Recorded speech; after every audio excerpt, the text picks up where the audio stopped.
दीवानी में बहुत बड़ी ट्विस्ट आ गई है। मीरा और पार्थ के बीच फिर से प्यार हो गया है। पार्थ को जैसे ही अपनी गलती का एहसास हुआ तो पार्थ ने मीरा का साथ दिया। देविका की वजह से ही पार्थ और मीरा एक हो पाए, एक दोनों के करीब आ पाए।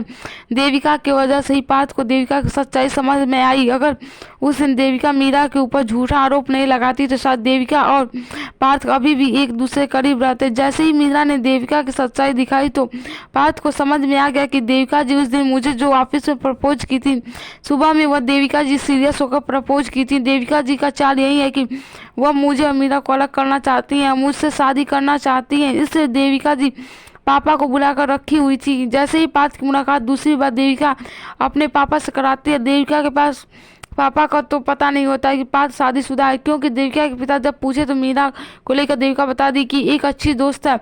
देविका के पापा जैसे ही पार्थ से कहा कि आप मेरी बेटी से शादी कर लीजिए तो पार्थ ने देविका के ऊपर गुस्सा होकर घर आ जाता है और मीरा से कहता है कि मीरा, मुझे तुम्हारा सपोर्ट चाहिए, तुम्हारा साथ की ज़रूरत है, तुम मुझे छोड़ के कभी मत जाना, मुझे अपनी गलती का एहसास हो गया है। तुम सच ही कहती थी कि देविका का नज़र अलग है। देविका ने अपने पापा के सामने पार्थ से यही कही कि पार्थ, जो भी पहले मेरे मन में था अब मैं सब कुछ ख़त्म कर चुकी हूँ, अब हम दोनों अच्छे से काम करना चाहते हैं। लेकिन देविका तो सुधरने वाली नहीं है।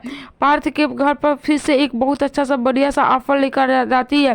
फिर मीरा को समझ में आ जाता है कि देविका अभी तक सुधरी नहीं है, लेकिन पार्थ को ऐसा लगता है कि मीरा या देविका अब सुधर चुकी है, अब वह मेरे साथ कुछ गलत नहीं करेगी। इससे पार्थ काफ़ी ज़्यादा खुश हो जाता है कि अब तो मैं हीरो बनने वाला हूँ।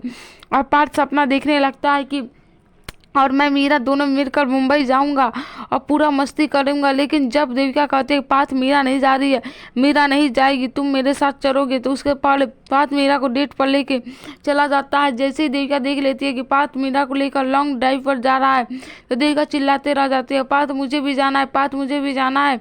पार्थ सुन करके इग्नोर कर देता है। मीरा के साथ खुशी खुशी दोनों मस्ती करते हुए निकल जाते हैं। देविका का आवाज़ सुनते ही पार्थ गुस्सा भी हो जाता है। पार्थ समझ जाता है कि फिर से हम दोनों के बीच में आना चाहती है। आगे देखना काफ़ी ज़्यादा इंटरेस्टिंग होगा कि क्या पार्थ मीरा को छोड़ के मुंबई जाएगा। ऐसी अपडेट पाने के लिए वीडियो को लाइक और चैनल को सब्सक्राइब जरूर करें। आपको मेरी वीडियो कैसी लगती है अपनी राय कमेंट बॉक्स में ज़रूर बताएं।